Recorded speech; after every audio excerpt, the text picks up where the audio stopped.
تحيه باسم شعب مصر العظيم وشهدائنا وباسم الرئيس، والهديه اللي انا هقدمها لك كنوز مصر فرد موجوده. انت جدير ان تحفظها بسياده الرئيس وسياده الوزيري، وبهنيكم لان انتم عملتوا مجهود. انتم بتهنوا دايما الناس احنا لازم نهنيكم.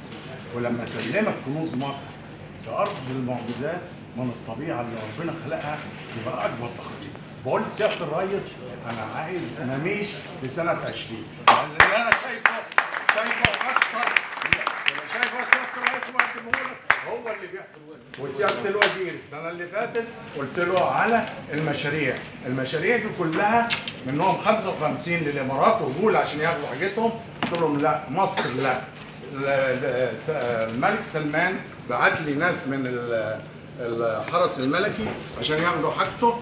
قلت له برضه لما تيجوا تعملوا الجسر باذن الله هيتعمل 20، والانفاق 8 هيتفتح 4 في شهر 10، وكل ده الابتسامه بتاعت مميش ده اللي قدامكم هي الخير بيجي على الابتسامه.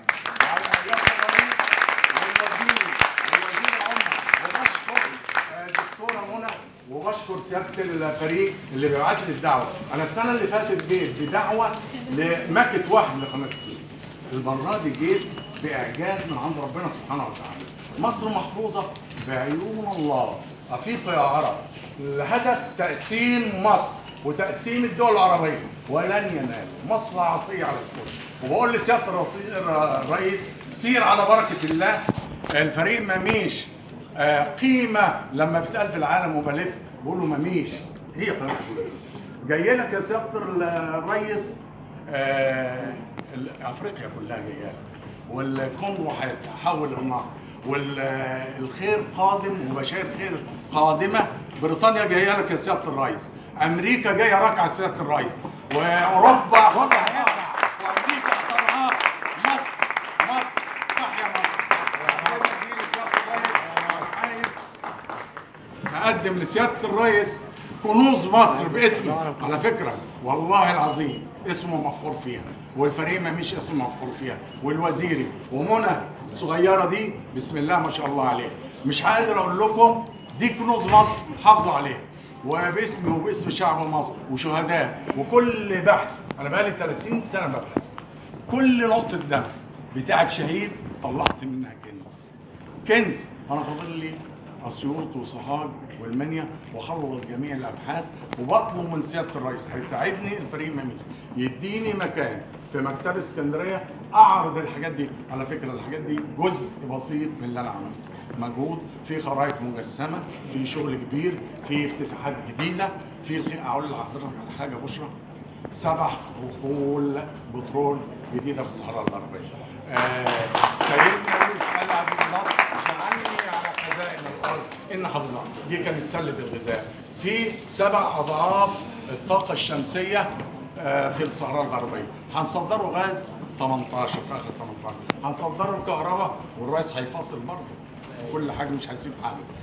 يعني ده تقدير للشخصيه الكريمه الطيبه ذو الابتسامه اللي عليها الخير. ولا سياده الرئيس لغايه سنه 20 الفريق مش معاك واحنا كلنا معاك، وليا لقاء مع سياده الرئيس. انا عندي اسرار كتيره عن مصر هقدمها له ومش شويه عليهم، ده جزء بسيط كنوز مصر. دي لسياده الرئيس يا سياده الفريق. لا دي رئيس الجمهوريه باسم كنوز مصر وحزب فرسان مصر الضباط المتقاعدين اللي هو الدرع الاساسي لحمى الوطن باذن الله. واحنا في ظهرك يا ريس، وانا النائب بتاعه ومعانا المساعد اهو. مميش هنا غصن الزيتون، هنا غصن الزيتون، هنا الام وتواريخ ميلاده وتاريخ حروبه وتاريخ كل حاجه هنا. وهنا هو جوه غصن الزيتون الكبير، هنا قناه السويس، هنا كلمه الله. دي كلها بتدل ان في حياه من الاف السنين. ولما هيزوروني هو على فكره كان في اسكندريه والرئيس ما دعانيش، معلش ملحوقه هنتقابلوا تاني. سياده الفريق قالها مني دي كنوز مصر وهتحط في مكتبك وفي بيتك هتجيب البركه كلها. اتفضل الله يبارك فيك. ديت لاخويا وحبيبي كامل الوزيري. الرئيس يعني برضه هو كل